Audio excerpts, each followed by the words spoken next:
تفضل يا عمر. السلام عليكم. عليكم السلام ورحمة الله. معك عمر من الجزائر.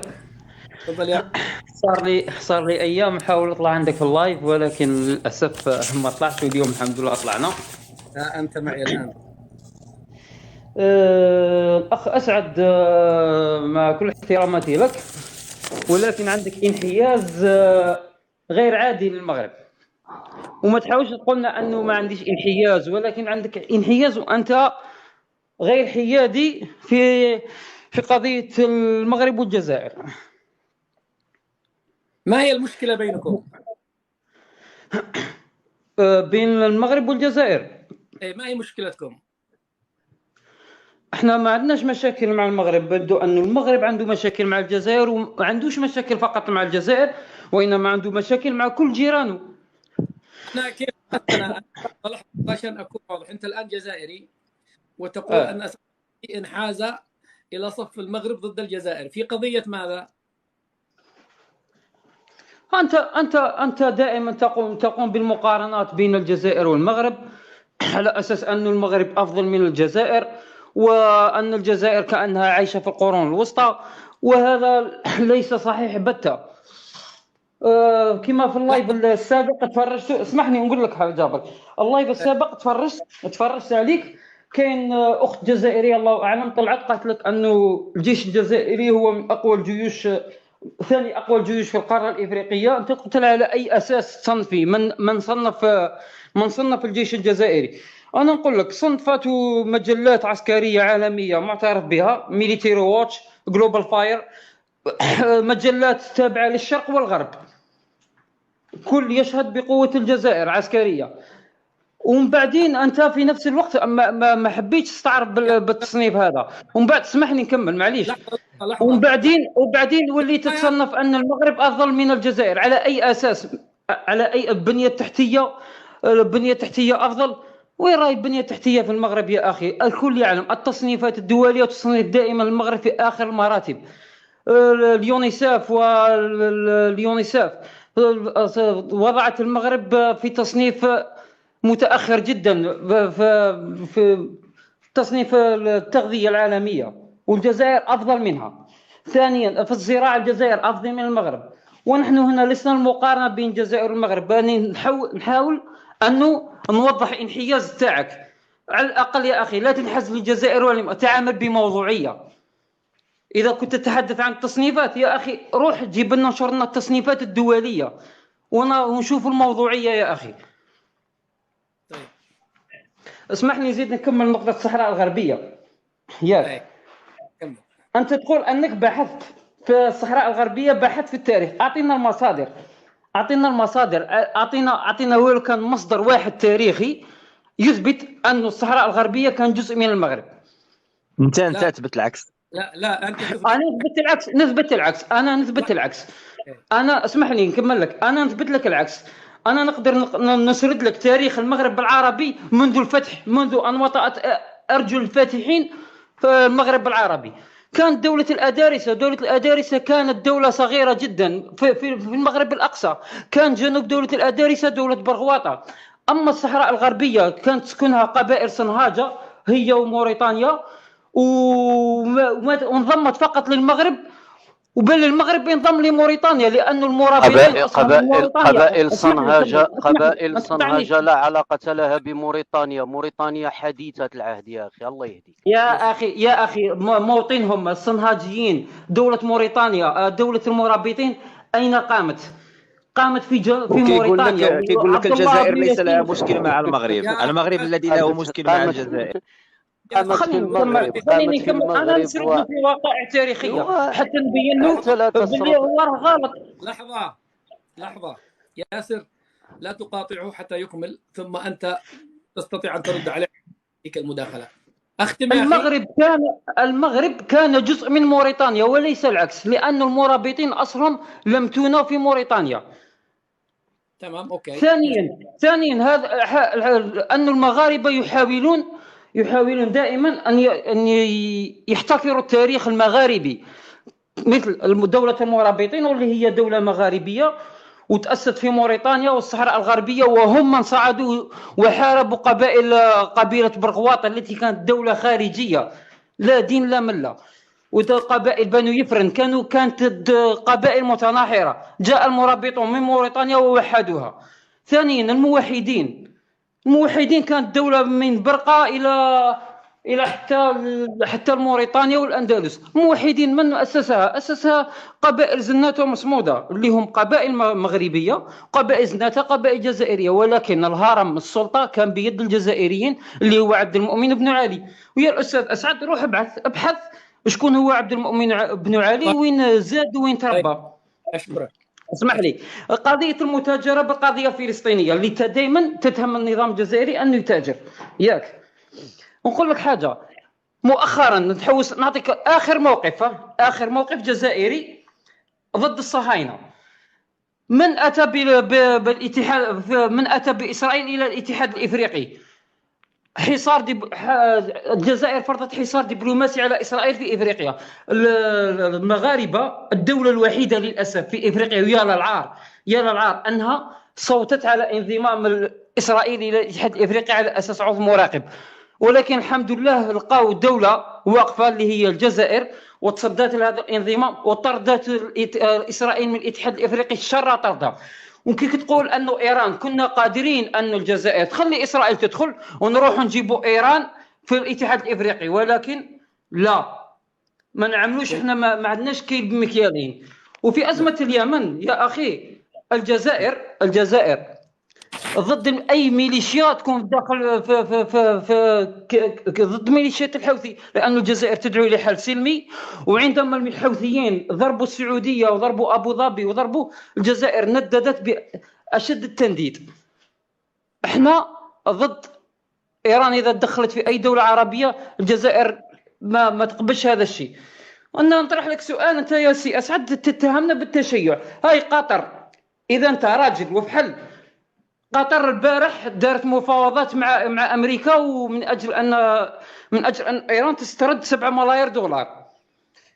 اتهم قطر بالتشيع، او تركيا اتهمهم انهم هم ينشروا الشيعة. وليكن في علمك انه بلدان الخليج حتى ولو عندهم صراعات مع ايران عندهم علاقات جد وطيده وتبادل تجاري مع ايران. ربما الجزائر تربطنا غير علاقه دبلوماسيه فقط مع طرفين بايران، هذا مكان فقط. رد اذا انت راجل اتهم قطر انهم ينشروا التشيع. للاسف الكيل بمكيالين، ولك حق الرد واني نسمع. شكرا لك يا عمر. بس حتى يعني انا اعطيتك فرصه كافيه يعني حتى تقول كل ما تريد. انا مسجل تقريبا 10 نقاط، وهذا الرد على من يقول اسعد الشرعي يعطي المجال للمغاربه فقط. بالعكس، انا افرح عندما ارى جزائري يطرح طرح متوازن بهدوء هكذا مثلك يا عمر. قفل ميكروفونك يا عمر واسمعني، وانا ممكن اعطيك حق رد اذا يسامحني ياسر لانه دور ياسر اصلا. بس ياسر انت بعده مباشره. انا ساوضح لك نقاط. انت قفل الميكروفون يا عمر لانه بيعمل لي تشويش. قفل الميكروفون واسمع. اوكي ما يبدو اهبطني او طلعني لانه ما احب شيء. اهبطك وانت لك ان ترفع يدك في حق رد مضمون، ما يهمك، بس عشان الميكروفون عامل لي تشويش. طيب، الاخ عمر يقول انني منحاز. انا حاولت انه اثناء مداخلته يقول لي منحاز في اي قضيه تحديدا. هو لن يستطيع ان يقول في مساله الصحراء، لانه انا ساقول له طيب انت جزائري، ايش دخلك في الصحراء اصلا؟ يعني انت لست طرف. يعني هذه اريد ان ابينها للاخ ياسر والاخ عمر، وكل من يقول انت في مربع المغرب. انت في مربع المغرب منحاز انحياز كامل ضد الجزائر. لا، أنا أتكلم عن الصحراء. هو هنا المشكلة مع التبونيون، أنه أسعد الشرعي يرى أن الصحراء مغربية. هذا الذي قومت القيامة، هذا القضية التي قلبت التيك توك رأسا على عقب ومشغالين، وتقريبا هم وراء إغلاق قناتي الرئيسية هم البلاغات يقولون أنت تتعرض للرمز. ما أدري من هو الرمز تبو الرمز، عندكم تبو الرمز. يعني أنا أقول الصحراء مغربية. صحراء. إيش جابك أنت كجزائري في الموضوع؟ ليش تعتبر نفسك طرف؟ وليش تعتبرني أنني ضدك في الصحراء؟ ليش؟ لأنه أنت أصلا ليس لك علاقة في مسألة الصحراء. إذا كان هناك انحياز مذموم فهو انحيازك أنت كمغربي إلى عصابة مثل البوليساريو تريد أن تمزق المغرب. أنا انحست للمغرب، أنت انحست للبوليساريو، أيهما أشرف؟ وأيهما في المربع الصح؟ وأيهما مع القضية العادلة؟ رجل يمني عربي مسلم أحب المغرب وحريص على سلامة أراضيها وأرفض تقسيمها وأقر أن الصحراء صحراء مغربية وستبقى مغربية. أنت جزائري تقول العكس. أنا انحست للأصل، أنت انحست للفرع. أنا انحست للمغرب، أنت انحست للبوليساريو. أنا انحست لوحدة البلاد لسلامة أراضي المغرب، أنت انحست للتقسيم.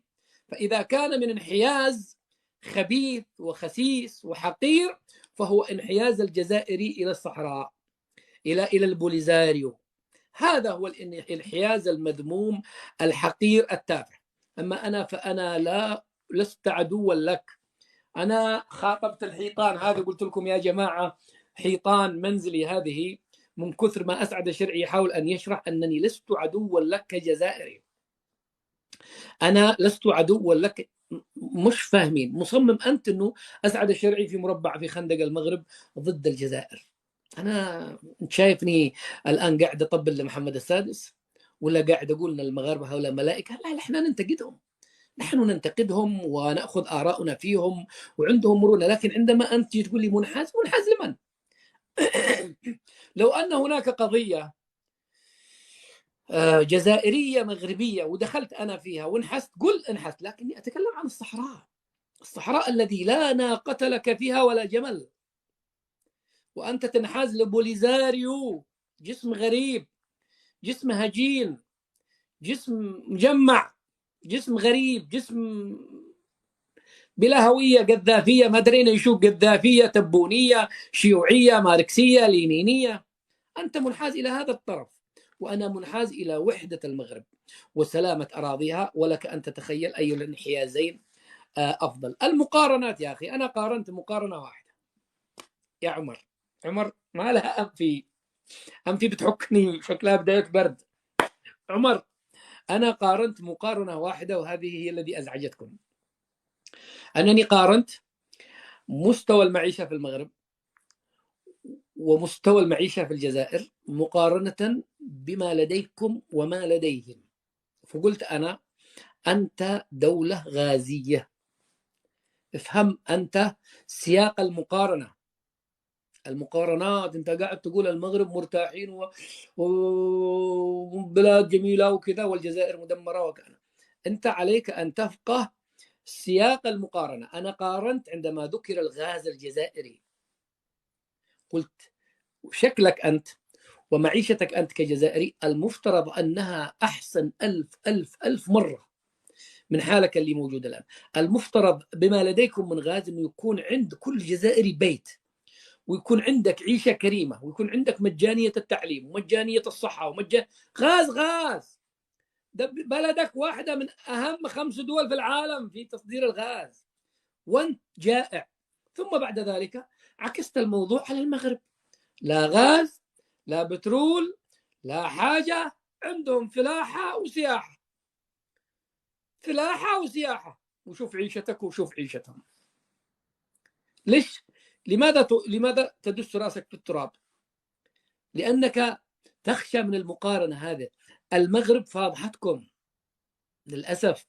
الآن تبون يخشى أنه العقل الجزائري يعمل. واحد طبعا واحد إذا اللي بياخذ العقل الصباح تبون يخشى أنه يقارن بين عيشته هو كمغرب كجزائري في دولة غازية وكيف جارها المغربي يعني يعيش. تخشون من هذه المقارنات.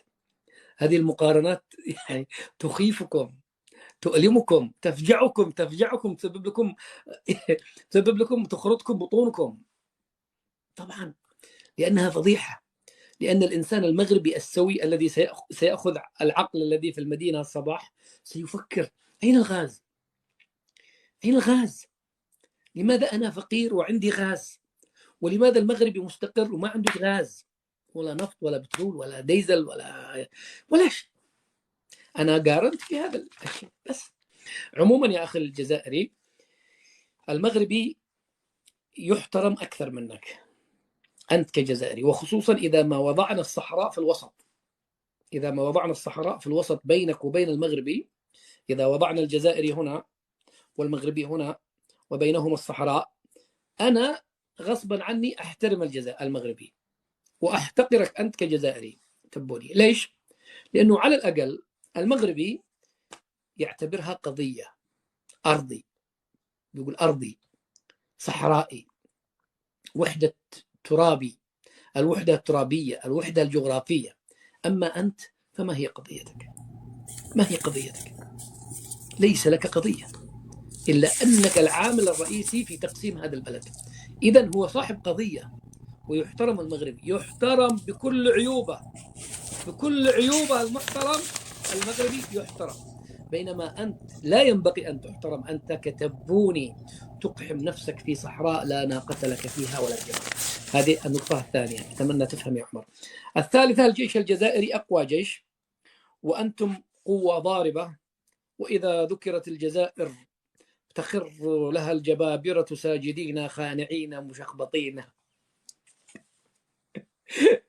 من كلام تبون المعهود. نحن قوة ضاحكة، نحن قوة ضاربة. أخي نتمنى، والله إني أتمنى، والله على فكرة أنا لست كارها لكم، وأتمنى من كل قلبي أن أرى الجزائر عندها جيش يحرر الأمة الإسلامية كاملة. تمام، أتمنى ذلك. لكن جيش مثل بقية الجيوش، يعني أنت إيش على رأسك ريشة مثلا؟ طيب أنت ترى جيشك أقوى جيش، اذكر لي مثلا منازلات، معارك، إنجازات عسكرية اذكرها. أما تقول لي المجلة الفلانية ندفع لك $2000 لأكبر مجلة في بريطانيا، وتخلي الجيش اليمني أضخم جيش. والله من هذول مراكز الدراسات اللي في الغرب، في فرنسا وفي بريطانيا، ادفع له $5000 $5000 بس، ويواقع لك الجيش اليمني الذي احنا اضعف جيش، يخلينا اقوى جيش، الجيش خير اجناد الارض. جيت تقول لي المجله الامريكيه والمجله المدري من قالت الجيش الجزائري. لا، انت عندما تطلع تمدح الجيش الجزائري قل لنا انتصر في كذا ودحر كذا وفعل كذا وعمل كذا. أما نحن قوة ضاربة، إذا ذكرت الجزائر تخر لها جبابرة ضاحكين. والله إذا ذكرت الجزائر تخر لها العباد طافحين ضاحكين ميت من الضحك. الله أكبر يا أخي، أنتم عاملين زحمة والخط فاضي. والله العظيم يا أخينا عمر وأخواننا الجزائريين كلكم، ما فيش داعي لهذا الشطحات، أرجوكم يعني ابتعدوا عنها تماما. سامحني يا ياسر، أخرتك أنت والأخ. أما تطالبني ما هي المصادر الذي أنا اطلعت عليها حتى أيقنت أن الصحراء مغربية؟ هو أنا من يطالبك، أنا لست مجبر الآن أجي أقول لك قريت كذا والكلام الكذا والمرجع التاريخي كذا. والله أنك عندي، لأنه لو كل واحد مني يقول لي إيش قريت، إيش دخلك، إيش قريت يعني، منين اطلعت، إيش دخلك أنت كجزائري؟ أنت والله لو أسألك أنت لا تعلم عن الصحراء شيء إلا ما قاله لك الإعلام الجزائري. أنا من أطالبك ما هي مصادرك؟ أين قريت؟ من علمك؟ من قراك أن الصحراء هذه ليست من المغرب؟ من؟ أنا من أطالبك، لأنه أنا في الوضع الطبيعي أنا أقول لك هذه جغرافية مغربية واحدة، ورجعنا للتاريخ ورجعنا قبل الاستقلال ورجعنا كيف حرروك. وأنا هنا ما عدنا تعديت مسألة الصحراء حتى تندوف وبشار هي أراضي مغربية أصلا. أنا كان يقودني البحث إلى الصحراء ألاقي نفسي في تندوف ليست لك، ولا هي أرضك أصلا، ولا هي حقك. المستعمر الفرنسي الذي كان يحتل البلدين هو الذي شخبط الحدود كعادته في كل البلدان واقتطع هذه الأراضي منكم. بل أن المغاربة وصلوا إلى تلمسان. أنا الآن قاعد أبحث في مسألة تلمسان، ما قد لي رأي فيها للآن. أنا واصل لتلمسان. إذا أنت قاعد يعني تطالبني بمراجع. قلت له هذاك الأخ الأهبل الموريتاني الأهبل الذي يقول لي يا أخ أسعد اثبت لي والله كان مضحك ضحك يعني غير عادي، وسمي نفسه الكبير. قال هات لي دولتين، تخيلوا شوفوا السؤال، بس شوفوا السؤال الغبي، هات لي دولتين في العالم تعترف بالمغرب.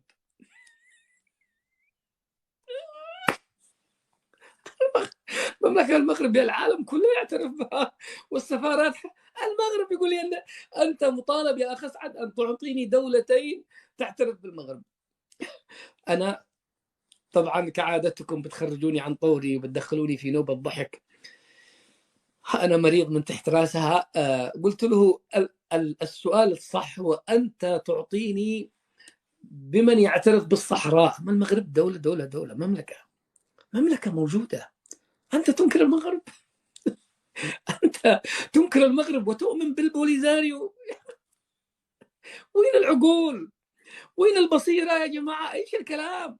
والله ويجلس طول يقول يعاني على أساس أنه مثقف عايش في هالدور.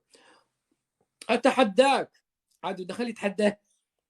والله قلت أنا يمكن هذا بيقول لي حاجة خطيرة، يمكن هذا بيدمرني. والله يعني أعطيني دولتين تعترفان بالمغرب. أنا كذا عملت يعني حاولت يعني أتماسك. قلت له إيش قلت؟ قول مرة ثانية. قال أتحداك تعطيني دولتين تعترف.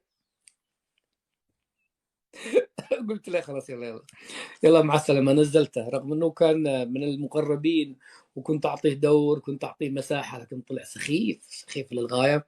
وما أدري الأخ الكبير، لأنه عندي في مانشستر، هو قريب من عندي في مانشستر. ما أدري هل هو ضالع في التهديدات التي تأتيني أم لا، يعني لأنه أنا وهو في نفس المدينة. فليكن على يقين أنه إذا حصل لي شيء أو في بيتي شيء أو فسيكون هو مطالب أمام الشرطة الموجودة في مانشستر. إذا النقطة الثالثة، الأخ أنا قارنت أنه في المغرب هامش حرية. الأخ اللي زعلان من المقارنات، أنا قارنت أنه في المغرب يعني في هامش حرية. يعني المغربي ممكن يطلع يقول أنا أرفض هذه السياسة، حتى سياسة الملك. ممكن يستدعوك يقولوا لك تأدب شوية بس، لكن ما حد يسجن، ما حد يقطعه بمنشار، ما حد يبهدله، ما حد شيء. أما أنت تعرف مركز عنتر؟ أنت جزائري، تعرف مركز عنتر صح؟ أعتقد أنتم كلكم أول ما يذكر اسم مركز عنتر، مركز المباحثات مركز عنتر، هذا يجروك مثل البهيمة إذا استطعت أن تعارض التبون الرجيم في عبارة واحدة، يودوك مركز عنتر. ومركز عنتر نداري فضائع تدور من انتهاكات جنسية للذي يتم التحقيق معهم. كل شيء ممكن يفعله في كل شيء.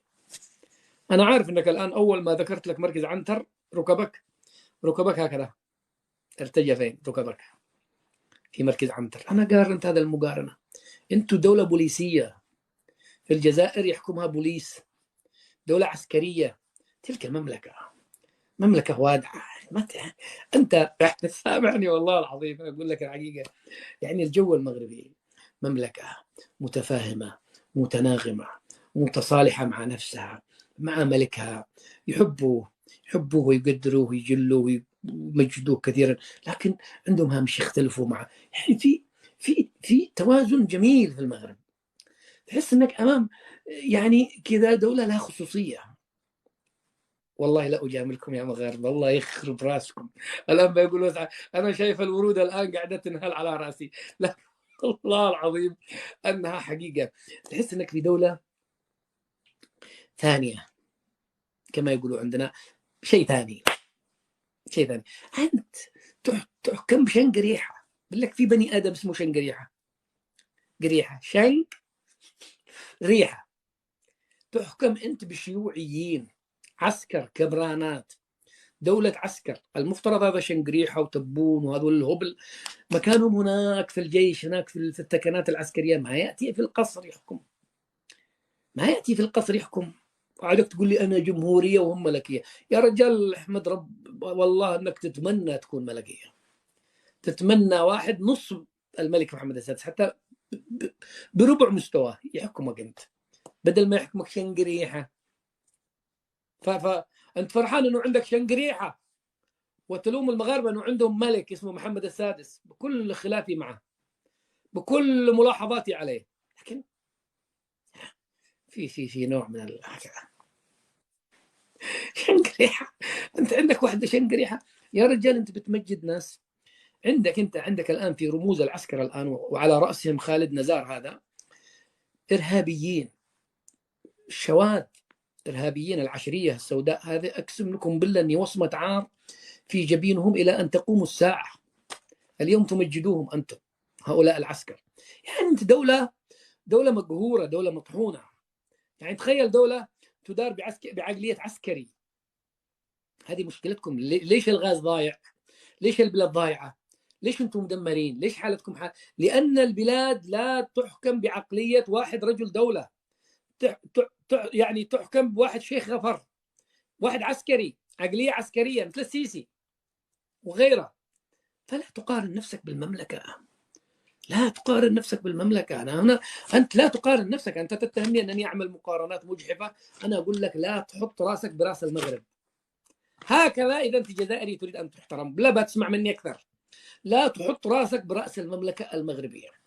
دولة بوليسية عسكرية متخلفة شيوعية مختلطة مع شيعية مع تبونية، حالتكم حالة، وتجي تحط راسك براس المغرب وجي تقول لي بعدين أنت يسعد قاعد تجلدنا. هو أنتوا اللي بتعرضوا أنفسكم للجلد. أخرت عليكم بس باقي نقطتين. خلوني قد أنا انفتحت قدوية. أنا آسف يا ياسر والأخ اللي تحت. خلوني بس خلوني مع نفسي. خلوني أعمل لكم فاصل إعلاني. متيم في الهوى يروي حكاية حب منسية مع من عاش وياه. وخلوني مع نفسي وقلبي زاد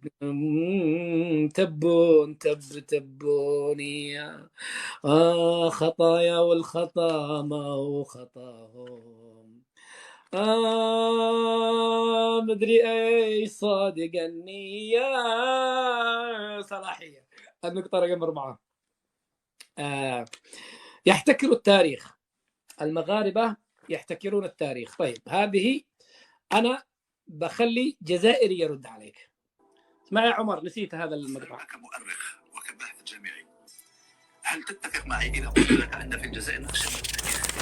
إذا اتفقت معي في هذه الفكرة، لماذا نخشى التاريخ في الجزائر؟ يعني من 62 إلى يومنا هذا هناك أشياء كثيرة ما زال يرفها الغموض في الجانب التاريخي. لماذا نخشى التاريخ؟ والله شوف، وهذا كلام الأستاذ الكبير دكتور أبو القاسم سعد الله، مقال شهير الخوف من التاريخ. الجزائري في الحقيقة يتستر بمساحيق. الجزائري في الحقيقة يتستر بمساحيق، يتستر بإيديولوجيا لا يؤمن بها إيمان عميق جدا، يتستر بوطنية كاذبة، يتستر بمصلحة وطن.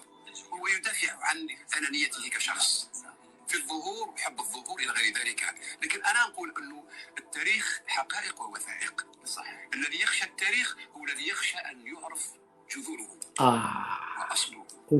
فإذا كان هذا الرجل ينتمي إلى جذر فاسد فمعنى ذلك أنه سيغطي التاريخ، وتغطية التاريخ بتزوير الحقيقة وبشتم الآخرين وبحرق الوثائق. 3 أشياء مهمة جدا في الخوف من التاريخ. الأمم والشعوب المتحضرة لا تخشى التاريخ، لأن التاريخ فيه وعليه. الله. هناك تاريخ صادم، لأن التاريخ أنا لما قريت في الجامعة يقول التاريخ يدين الشعوب، يدين القبائل، يدين الأفراد، يدين الحكومات، ويدين الدول، ويدين الحضارات. الحضارة الرومانية حضارة عرجية، حضارة مدمرة، حضارة استعبدت الكون. فالتاريخ كان الحضاره الشرهه الرومانيه حتى على امثله المسيحيه. نعم.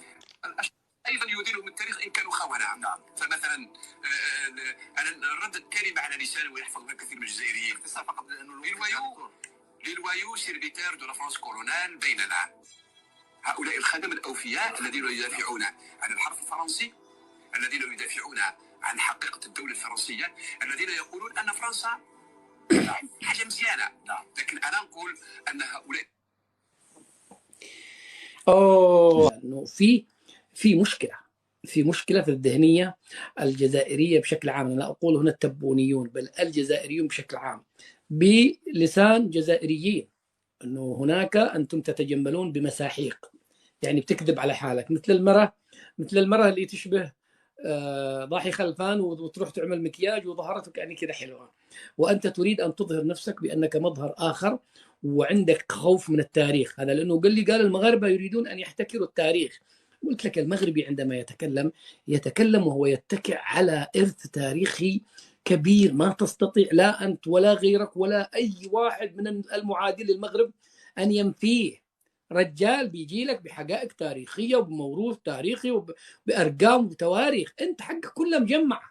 حتى لما طلع يقول لك ابن خلدون ما استطاع أن يبين كلمة ابن خلدون. هذا الكلام يدينكم أنتم، يعني أنا جبت لك كلام من جزائريين، تمام؟ عندما أنت تذهب تسرق حقهم النقاشات المغربية المعروفة عند أمة لا إله، والله الكرة الأرضية تعرف أن تلك النقاشات والفسيفسات مغربية. أنت تروح تأخذ هذا الشكل وتقول لأديداس يلا اعملوا لي ملابس رياضية بهذا. أنا قلت لكم اليوم في مقطع صغير، أنا كبرت أنا وأنا أعتبر الجزائر دولة لها تاريخ ولها جذور ولها هوية ودولة محترمة، وكبرت على هذا، ما زلت أنا على هذا الغرض، إلى أن أنتم شككتموني، خليتوني أشك أن المغرب هذه مسكينة ما عندها تراث. الجزائر ما عندها تراث، ما عندها عمق.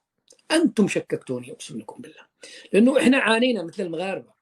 مثل ما أن المغربي اليوم وخديجة بن قنا راح تسرق لي أغنية عن القهوة مغربية وتراث مغربي وقالت هذا تراث جزائري، وأنتم تروحوا تأخذوا النقشة حق الفسيفسات والالوان المغربيه هذه وتريدوا تحطوها في ملابسكم الرياضيه، مثلما انكم تحاولون سرقه التراث المغربي. احنا كيمنيين، وما في داعي اشرح لك تاريخ اليمن وجذور اليمن ومن هي اليمن، وان اليمن هي اصل التاريخ، ما احتاج اقول لك. طبعا ما اعتقدش في جزائري ممكن يناقشني في هذا المساله، لا جزائري ولا مغربي. احنا عانينا من الامارات، كانت الامارات كل شويه الشيخ زايد يقول انا اصولي من اليمن، واحنا نقول لك كذاب، والله لا يشرفنا ان تكون يمنيا. ولد محمد بن زايد ابنه قال احنا ننحدر من اليمن، وانا اقول له والله انك كذاب، لا يشرفنا ولا انت يمني ولا لنا دخل من ابوك.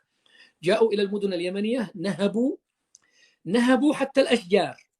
تصدقوا يا جزائريين والله ان محمد بن زايد ذهب الى جزيره سقطرى الساحره النادره التي توجد فيها شجره نادره لا توجد الا فيها.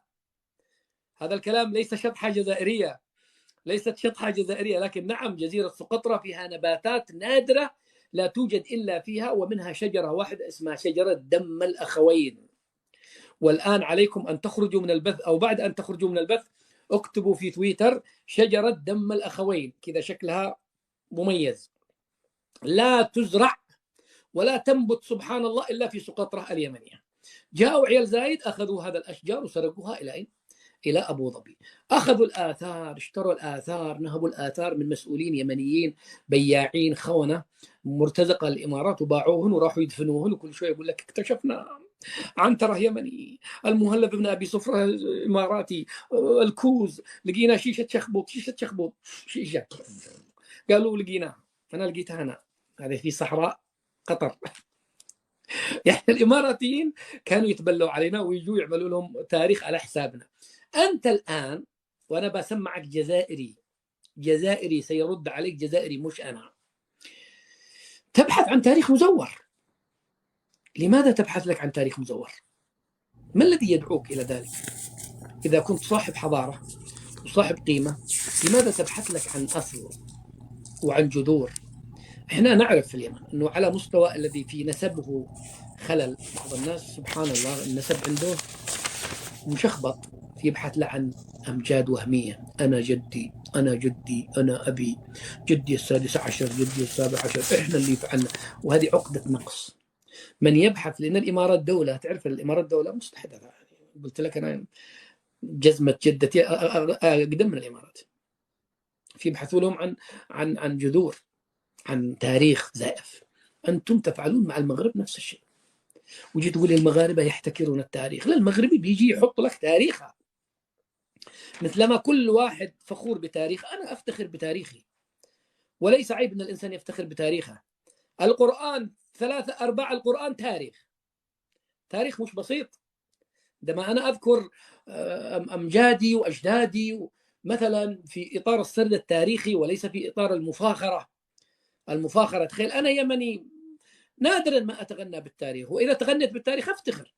تروح القرآن الكريم نفسه يمجد ويقر بالتاريخ اليمني، وانت تذهب الى سبأ وارض الجنتين وهذه الامور. لكن عندما ياتي واحد ما عنده تاريخ، او تاريخه ليس ذلك العميق الذي هو ضارب في اعناق في اعماق التاريخ، ويجي يعمل له تاريخ على حساب دوله جاره. المغربي لا يحتكر التاريخ، هو يقول لك تاريخي، يقول لك أنا تاريخي يوسف بن تشفين، إحنا كذا، الموحدين المرابطين، فعلنا الأندلس. أنت تريد تقلده وتصبح مثل ذلك الغراب الذي أراد أن يقلد الحمامة.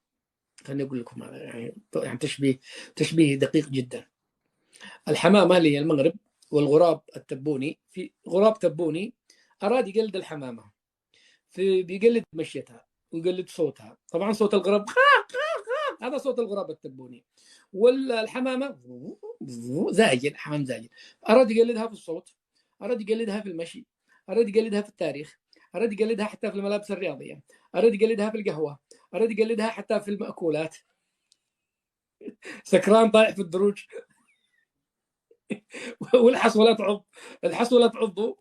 اردتم ان تقلدوا المغرب في كل شيء، فلا انت بقيت مثل المغربي ولا انت بقيت ذلك التبوني، يعني مثل الغراب الذي اراد ان يقلد مشيه الحمامه وصوت الحمامه، فلا هو اتقن مشيه الحمامه ولا هو استطاع ان يرجع يمشي مشيتها الطبيعيه، مشيه الغراب. وانتم نفس الشيء، نفس الخبر. لن ستصلوا الى مستوى المغاربه تاريخيا وثقافيا وفكريا، ولا عادك قادر ترجع لمستواك الاول. انت الان مسخ في الوسط يعني. والله حالتكم حاله، انتم في واقع مؤلم جدا. يعني انتم بحاجه الان الى سنين عشان نرجعكم اولئك التبونيون الاول، ترجعوا الى حجمكم الطبيعي. لانك الان قلدت المغاربه، لا انت وصلت لمستواهم ولا انت قادر ترجع لمستواك، فحصلت لك انفصام في الشخصيه، اصبحت بلا شخصيه، بلا هويه، واصبحت قوه ضاحكه. الكل يسخر منك والكل يضحك عليك للاسف الشديد. انا اتمنى لا تنسوا الغراب التبوني والحمامه المغربيه، لانها يعني فعلا تشبيه دقيق جدا. الشيء الثاني المتاجره بالقضيه الفلسطينيه. هذا الشيء حسمناه يا اخي، هذا الشيء حسمناه. اولا عليك ان تعلم ان الجزائر والمغرب اذا ما استثنينا مساله التطبيع، كلاهما موقفهم واحد من اسرائيل. لازم تفهم هذا الموضوع. لا تصورش تبون انه صلاح الدين الايوبي ومحمد السادس لوحده الذي طبق. الموقف السياسي للدولتين متطابق فيما يخص اسرائيل. كلا البلدين الجزائر والمغرب يعترفان بحل الدولتين، معناته الجزائر تعترف بشيء اسمها اسرائيل، معناته هنا في تطبيع لكن غير رسمي. انت تعترف انه اسرائيل دوله، وهذه خيانه في حد ذاتها. مثل ما نقول للمغاربه انكم تطبعون وتعترفون بهذا الكيان المهجن الذي هو اسرائيل وتعتبرونه دوله. اي واحد مسؤول كبير، ملك، رئيس عادي، مهما كان مركزك، تعتقد انه اسرائيل دوله، فانت خنت، انت خائن للقضيه الدينيه وخائن لمسرى نبيك. الجزائر تعترف بان بحل الدولتين، هي تعترف بحل الدولتين، يعني هي تعترف بإسرائيل وفلسطين، وهذا هو الموقف المغربي. اللهم أنه توج وتطورت المسألة إلى تطبيع سياسي بس. هذا الفرق بينك وبينه. لأنه بعض الناس يصور يقول أوه المغرب هذه باعت فلسطين وإحنا الجزائر رجعنا السيل مطلع. إحنا هذه قالت هذه كالتبونية الذي على رأسها جزمة تبون، قالت تبون يعني إذا ذكر في إسرائيل ترتعد فرائص ترتعد فرائص الصهاينة. فما مش فرق. وأنا حسمت لك هذا الموضوع أنه من تاجر بالقضية الفلسطينية أو حسمه واحد سوري والمقولة له، وأنا أحيي على هذه المقولة. هذه مقولة تاريخية قالها واحد من الشباب السوريين هنا عندي في البث، قال من تاجر بالقضية الفلسطينية فضحته القضية السورية. بس أنت عندما تقحم القضية الفلسطينية في خصامك مع المغرب أنت تتاجر، أنت تاجر رخيص، والله ما همك فلسطين ولا أنت داري وين فلسطين، بس كفينا متاجرة. هذا شيء. الشيء الأخير الجزائر في اليمن وما يمن، هذا أيضا أنا سأفرد له بث مباشر إن شاء الله قريب بعلن عنه. الدور الجزائري في اليمن، مواقف الجزائريين في اليمن، مواقف المغاربة في اليمن، هل المغرب قتلت يمنيين، هل الطائرات المغربية قصفت في اليمن، كل هذه الأمور أنا أفهمك. ويكفيك أن تعرف مقدما أن الجزائر مع الحوثيين، الجزائر مع الحوثيين الانقلابيين فقط لأنهم شيعة علشان سواد عيون إيران الحليفة المارقة. قطر والتشيع، وأنا ذكرت قطر من أكثر من أولا. هناك نسبة من السكان القطريين شيعة كما هو الحال في كل الدول الخليجية، وقطر لها علاقات استراتيجية عميقة ومصالح اقتصادية كبيرة، وأغلى حقل غاز في العالم، أكبر حقل غازي في العالم اليوم مناصفة بين قطر وإيران. هذه علاقات لا نذمكم فيها، لا نذم من له علاقات تجارية. مثل عمان، أنا رحت عمان وتكلمت مع مسؤولين عمانيين، ما لنا علاقة في الملف اليمني، إحنا على الحياد لم نكن. وأنا قلت لك أنت كجزائري أنا لا أذم عليك أنه لك علاقة بإيران، لكن في قطر الذي أنت تتحداني أتحداك إذا كنت فعلوا، فكر القطريين بيقطعوا الصرفة ولا كيف، ولا بيقطعوا راسي؟ ما لك أنت أنتقدهم من داخل قطر، من داخل قطر أقول ما أريد براس يابس، ما عندي أنا تهددني قول فكرني تبوني رخيصا، ماني رخيصا أنا ولا نخوف. قلت للقطريين يومها إيش موقفكم من إيران في اليمن، من الملف الإيراني؟ قالها الحمد لله بعد فترة، مش أنه سمع كلامي أو شيء، لا، في خلال كلام أو خطاب مع وزير خارجية قطر، وهذا الكلام كررته للمرة الألف، قال نحن لسنا على وفاق مع الدور الإيراني في اليمن، ولا نرضى بقتل اليمنيين في اليمن، ولا نرضى بدعم إيران للجماعات المسلحة والإنقلابية الحوثية في اليمن. هذا الموقف القطري. تستطيع أنت أن تثبت لي موقف جزائري مثله؟ وأنا أنفض أنسى أنك حليف لك إيران، عادي، حالف إيران، حالفها لك، لا تكون عبدا مستأجرا لها، تؤيد قتلها في السوريين، وتؤيد قتلها في العراقيين، وتؤيد قتلها في اليمن. كل شيء الدبلوماسية القطرية أثبتت أنها ضد إيران في كل هذه الملفات، في الملف السوري والملف اليمني والملف العراقي، ضد إيران جملة وتفصيلا، رغم أنه بينهم علاقات تجارية ضخمة جدا. هذا الموقف. أنا آسف جدا أخرتكم، الرد كان طويل شوي، لكن أنا أصلا الأخ الجزائري يعني أثار إلي نقاط جميلة جدا. مزيان بزاف.